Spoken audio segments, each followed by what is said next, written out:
devam ediyor. Aralık ayında teslim ettik, bir yılda bu seviyeye getirdik. Spor salonu var. Burası spor salonu. Burada çelik yapmamız için devam edeceğim. Çocuklar düşmesin. Sıcak ve soğuklar değişikliği yok. Plastik olur. Bunlar yeni nesil böyle bu renkli plastikler.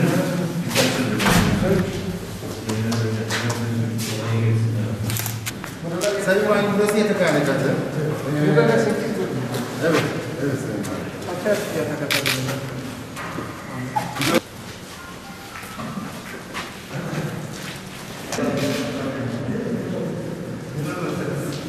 Bu dönemde hayırsever bulmak zor. Burası yemekhane katımız. Yemekhane kısmı burası. Bunlar yerler bulunduğunda nasıl yarar? Sizi çok seviyorum. Abilere bir takiplarımızda sahip çıkan çok değerli bir yardımcı. Allah yolunda. Oralarda daha bir şey gelmiyor. Buna birkaç yıldır karşı teslim bizim büyük salon.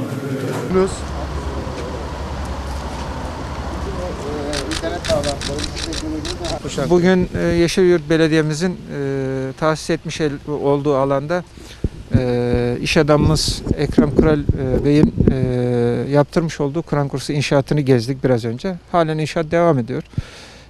Umarım birkaç ay içerisinde inşaat tamamlanacak. Bu inşaatın özelliği şu: burada özellikle hafızlık eğitimi alacak çocuklarımızın, ki yakında Selahattin Eyyubi Hafızlık İmam Hatip Ortaokulu var ve diğer İmam Hatip Lisesi ve Ortaokulu var.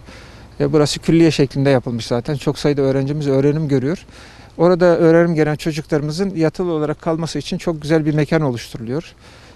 Bu hayra vesile olan herkesten Allah razı olsun. Ekrem Kural başta olmak üzere tüm yakınları. Bu insanın sadece hayatında değil, vefat ettikten sonra da hayrı devam edecek olan bir hizmet. Dolayısıyla böyle hayırlı hizmetleri yapan insanlarımızı, iş adamlarımızı takdir etmek gerekir.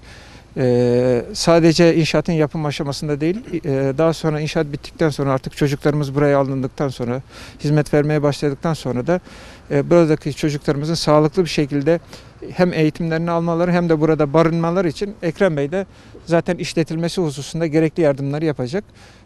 Kur'an kursu inşaatı bittiği zaman burası Diyanet Vakfımıza devrolunacak. Diyanet Teşkilatımızın nezaretinde buradaki Kur'an kursu öğreticilerimiz ve yine okullardan öğretmenlerimiz de çocuklarımıza gerekli eğitimleri verecekler. Buradan ülkemize, Malatya'mıza hayırlı nesiller yetişecek ve inşallah gelecekte ülkelerine, milletlerine gerçekten çok değerli hizmetler üretecek, fikirler üretecek, değerli gençler yetişecek. Bu anlamda burada katkısı olan herkes bu hayırdan yararlanacak. Ben tekrar kendilerine çok teşekkür ediyorum. Hayırlı olsun diyorum bu hizmet. 3200 metrekarelik belediyemize ait bir arazimizdi. Geçen yıl iş adamımızla görüştüğümüzde bize dedi ki ben bir yılda bunu yaparım. Ben dedim ki eğer bir yılda bu hayırlı hizmeti siz Yeşilyurt'a kazandırırsanız biz de seve seve belediye olarak buranın arsasını tahsis ederiz.